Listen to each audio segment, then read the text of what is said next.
हमें कश्मीर में बहुत डर लगता है। आज हमारे पापा को मार दिया, कल अगर हमारी मम्मा को मार दिया, फिर हमारा क्या बनेगा। जैसे हम गेट से बाहर निकले उन पे गोलियां चलाई गई। गोलियां चलाने के बाद मैंने उनको हॉस्पिटल भी पहुंचाया, वो नहीं बच पाए। 3 गोलियां उनके सीने में लगी। मेरा एक सहारा छीना उन्होंने, मेरे बच्चों को यतीम किया उन्होंने। 30 सालों से वहाँ रह रहे थे, आज तक हमें कोई डर नहीं था, ना हम डरते थे। आज हम बेहद डर रहे हैं वहाँ पे। किसने मारा आपके पापा को? पता नहीं किसने मारा। इसके अलावा मैं खुदकशी कर सकती हूँ, बाकी कुछ नहीं कर पाऊँ। मैं इसके आगे मैं कुछ नहीं कर सकती हूँ। संजय शर्मा जी किसी दुश्मनी थी? वो कौन लोग थे? क्या बिल्कुल नहीं। वो बीकॉम थे खुद, उनकी जॉब नहीं थी, कुछ गवर्नमेंट जॉब नहीं थी। बोल रहे थे मैं अपने बच्चों को पढ़ाऊँ लिखाऊँ, ये मेरा सपना पूरा होना चाहिए। या मेरे बच्चे बड़े बड़े होते थे, मैं गवर्नमेंट को मजबूर नहीं करती थी इतना। ये आपके सामने मेरे बच्चे हैं। 9 साल की बड़ी बेटी है, 7 साल की है, कि बेटा 2.5 साल का है मेरा। मगर स्कूटी घर के अंदर है, हम घर बैठ बैठ के क्या खाएं जब हम मेरा कमाने वाला कोई नहीं है। मैं क्या खाऊं घर बैठ के। एलजी साहब से मेरी ये गुजारिश है, मेरे को एक जॉब मिल जाए जिससे इन बच्चों को खाना खिलाऊं, पढ़ाऊं लिखाऊं। 26 फरवरी 2023 सुबह 10:30 बजे पत्नी के सामने उसके पति को गोली मार दी जाती है। ये मेरा जम्मू कश्मीर है। ये वाकया है डिस्ट्रिक्ट पुलवामा का। गांव का नाम है अच्छन। संजय शर्मा सिक्योरिटी गार्ड का काम करता था, एटीएम गार्ड। 7 से 8 हजार रुपया सैलरी, परिवार खुश था। 26 फरवरी 2023 सुबह 10:30 बजे अपनी पत्नी के साथ जैसे ही घर से बाहर निकला, कुछ अज्ञात लोगों ने उसकी जान ले ली, गोली मार दी, इन बच्चों को अनाथ कर दिया। ये उनकी धर्मपत्नी है सुनीता शर्मा, 3 बच्चे हैं। जब ये वाकया हुआ तो मीडिया की सुर्खियां बनी, हाईलाइट हुआ, टीवी पे चला, सबने अपना काम किया। उसके बाद सुनीता और उसके बच्चों को भूल गए। एक बुरे ख्वाब की तरह इनको बुला दिया गया। डिस्ट्रिक्ट पुलवामा के डिप्टी कमिश्नर ने कुछ मदद की, लेकिन वो नाकाफी है। सुनीता कहती है, जिन लोगों ने मेरे पति को मारा मैं उनको नहीं जानती, लेकिन वो लोग मेरे पति को जरूर जानते होंगे, तभी उनको मार दिया। मुझे भी जानते होंगे, मेरे बच्चों को भी जानते होंगे, पता नहीं कब उनको भी मार देंगे। इसलिए मैं जम्मू आ गई, लेकिन वापस मुझे वहीं जाना है, अपने घर वहीं जाना है। मैं यहां इसलिए आया हूं क्योंकि मुझे एलजी साहब से मिलना है। वो कहां रहते हैं मुझे पता नहीं, उनका ऑफिस कहां है मुझे पता नहीं। मैं वहां तक पहुंच भी जाऊंगी, मुझे उनसे मिलने का मौका मिलेगा पता नहीं, लेकिन अपने बच्चों को, अपने बच्चों के मुस्तकबिल के लिए, उस डर के लिए मेरे बच्चे जिंदा रह सकें, इसलिए मैं एलजी साहब से मिलना चाहती हूं। मुझे एक नौकरी दे दो, चाहे तनख्वाह 15-20 हजार महीने का ही हो, लेकिन मुझे ये एश्योरेंस मिल जाए। मेरे बच्चों के मुंह से नवाला किसने छीना मुझे पता नहीं उन लोगों के बारे में, लेकिन जो दे सकते हैं उनको जानती हूं। इसलिए आज उनसे जम्मू मिलने आई हूं, लेकिन मुझे पता नहीं मैं एलजी साहब से कैसे मिलूंगी। अभी 1 महीना नहीं हुआ पति को खोए हुए। आदमी बीमार होता है, बिस्तर पर आता है, हॉस्पिटल जाता है और मर जाता है, वो सदमा कम होता है। लेकिन एक हंसता खेलता परिवार अचानक, 1 सेकंड पहले सब ठीक था, 1 सेकंड के बाद पति लाश बन गया। यह सदमा बर्दाश्त से बाहर है और सुनीता इसी गम से निकल रही है। सुनीता जी, हुआ क्या था उस रोज, आपको याद है? सर वो थोड़ा बीमार थे, वो पहले से उनके सिर में चोट भी थी। मैं उनको डॉक्टर के पास लेके जा रही थी। जैसे हम गेट से बाहर निकले उन पे गोलियां चलाई गई। गोलियां चलाने के बाद मैंने उनको हॉस्पिटल भी पहुंचाया, वो नहीं बच पाए। 3 गोलियां उनके सीने में लगी। उनके जाने के बाद ये मेरे छोटे छोटे बच्चे यतीम हो गए। मेरा इनके उनके सिवा कोई नहीं है। इन बच्चों का जो पालन पोषण करे कोई नहीं है। मेरे बच्चे 9 साल की एक बेटी, 7 साल की एक, 2.5 साल का बेटा है। हम अपनी गरीबी से एक अपना गुजारा कर रहे थे, अपनी रोटी खा रहे थे, अपने बच्चों को पाल रहे थे। मुझे ये नहीं पता मुझे उनको किसने मारा। वो लोग मुझे जानते भी होंगे जिन्होंने उनको मारा, वो अच्छी तरह से उनको जानते होंगे। उनको कैसे पता था ये गेट से बाहर निकला, अभी उन पे गोलियां चलाई गई। मैं इसलिए जम्मू आई हूँ कि मैं उनसे मिलना चाहती हूँ, एलजी साहब से मिलना चाहती हूँ। मैं, मेरे साथ कोई नहीं है, मैं अपनी फैमिली लेके आई हूँ। मैं उनसे मिलूं, मगर ये मुझे पता नहीं मैंने कहाँ जाना है, मैं कैसे मिलूं इनसे, मुझे अंदर छोड़े या नहीं छोड़े। मैं ये दुख कभी ना सह पाऊँ और ना मुझे वापस आएंगे। मेरा एक सहारा छीना उन्होंने, मेरे बच्चों को यतीम किया उन्होंने। एलजी साहब से मेरी ये गुजारिश है, मेरे को एक जॉब मिल जाए जिससे इन बच्चों को खाना खिलाऊं, पढ़ाऊं लिखाऊं। मैं कैसे इन बच्चों को पढ़ाऊं लिखाऊं, खाना क्या खिलाऊं, कहाँ रखूं इन बच्चों को। मेरा कोई सहारा नहीं है। वही हमारा सहारा थे, वही हमें खाना खिला रहे थे, वही सब कुछ कर रहे थे, बच्चों का पालन पोषण कर रहे थे। अब मेरे पास कोई नहीं है। संजय शर्मा जी किसी दुश्मनी थी? वो कौन लोग थे? नहीं, क्या बिल्कुल नहीं, उनकी दुश्मनी किसी के साथ नहीं थी। वो एक एटीएम गार्ड थे, कोई बड़े एम्प्लॉय नहीं थे, कुछ भी नहीं थे, किसी के साथ उनकी दुश्मनदारी नहीं थी। ये मुझे कोई पता नहीं चला कि उनको किसने मार दिया। मैं एलजी कारण सिर्फ यही लगता है कि वो हिंदू थे इसलिए मार दिया? हाँ, इसलिए फिर मारा। आज तक 30 सालों से वहाँ रह रहे थे, आज तक हमें कोई डर नहीं था, ना हम डरते थे। आज हम बेहद डर रहे हैं वहाँ पे।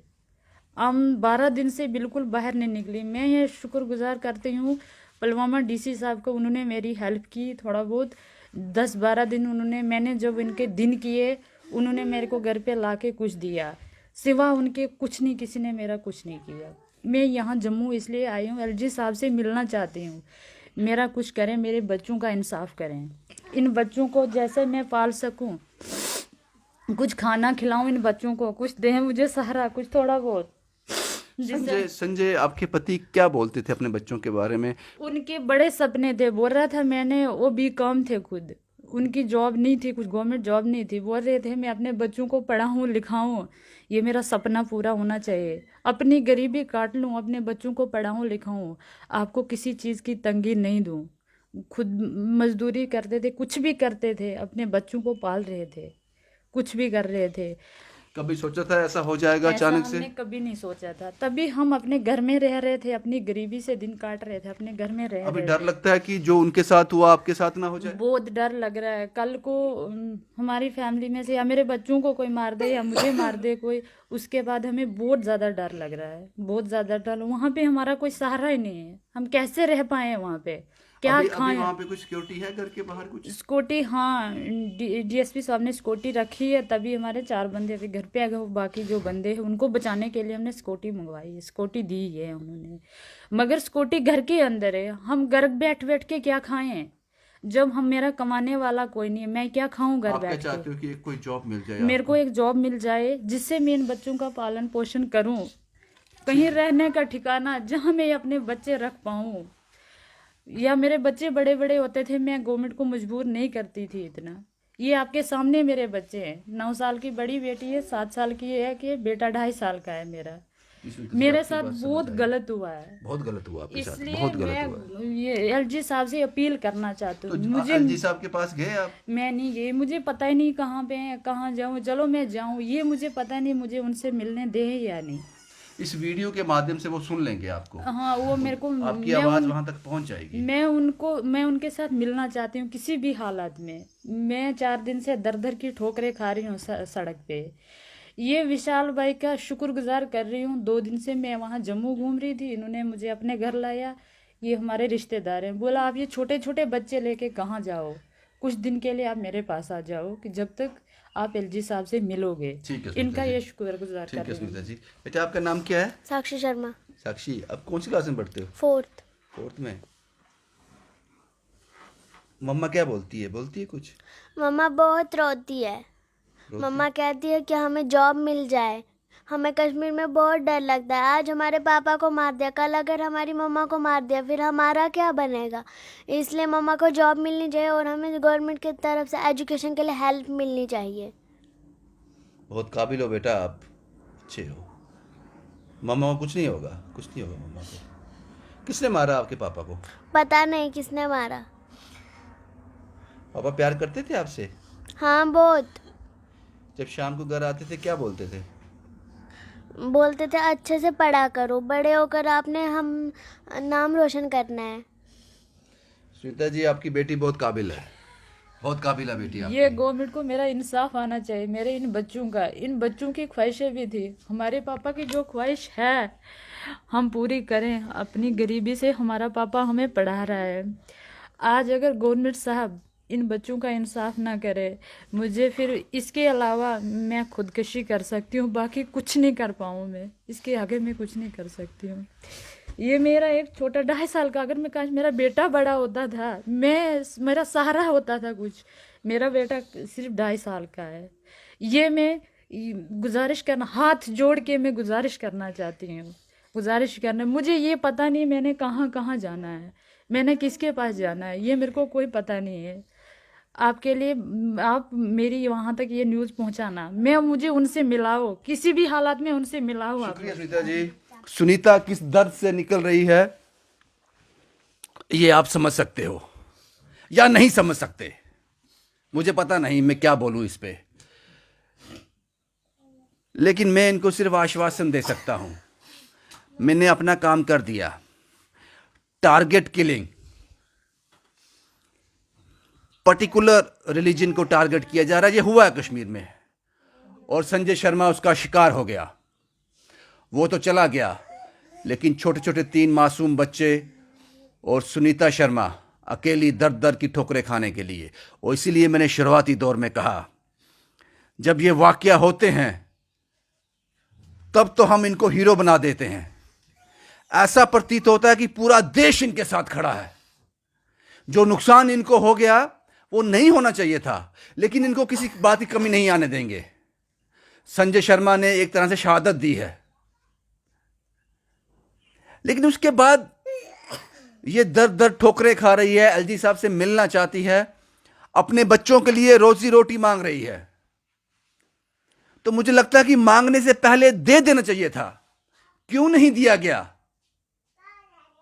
कुछ मदद जरूर की गई है डिप्टी कमिश्नर पुलवामा की तरफ से, लेकिन जनाब आपको नहीं लगता सुनीता शर्मा को एक जॉब मिलनी चाहिए, चाहे 4th क्लास ही सही, ताकि उसके बच्चे भरपेट खाना खा सकें? आपको नहीं लगता सुनीता शर्मा और उसके बच्चों को जम्मू में एक क्वार्टर अलॉट होना चाहिए, ताकि जिसका शिकार संजय शर्मा कश्मीर पुलवामा में हो गया, ये बच्चे वो बलि ना चढ़ें? या हमें उस वक्त का इंतजार करना है जो संजय शर्मा के साथ हुआ वो एक बार फिर दोहराया जाए, हम लोग फिर अपना माइक लेकर वहां पहुंचे, पूरा टीवी चैनल्स वहां पहुंचे, फिर आप सियासी लोग वहां पे आओ, ब्यूरोक्रेट वहां पे आओ, अपनी सद्भावना पेश करो और खेल खत्म? क्या यही हमारा पाथ है, या वक्त से पहले संभल जाना चाहिए? सुनीता शर्मा एक नौकरी की डिमांड कर रही है अपने बच्चों के लिए, और दूसरा जम्मू में एक क्वार्टर। कश्मीर में अब सेफ नहीं लगता, क्योंकि वहां पर बहुत बड़ी आहुति दे दी, बहुत बड़ा नुकसान करवा दिया, जिसकी भरपाई कभी नहीं हो सकती। ये बच्चे अपने पिता को और सुनीता अपने पति को इस जन्म में तो नहीं देख पाएगी। इससे बड़ा नुकसान शायद कोई और हो नहीं सकता। लेकिन जो हम कर सकते हैं, जिन लोगों ने मारा उनको हम नहीं जानते, लेकिन जो संभाल सकते हैं उनको जानते हैं। अब आपकी बारी है। शुभम कुमार के साथ Ravindra Singh, the state sentinel के लिए।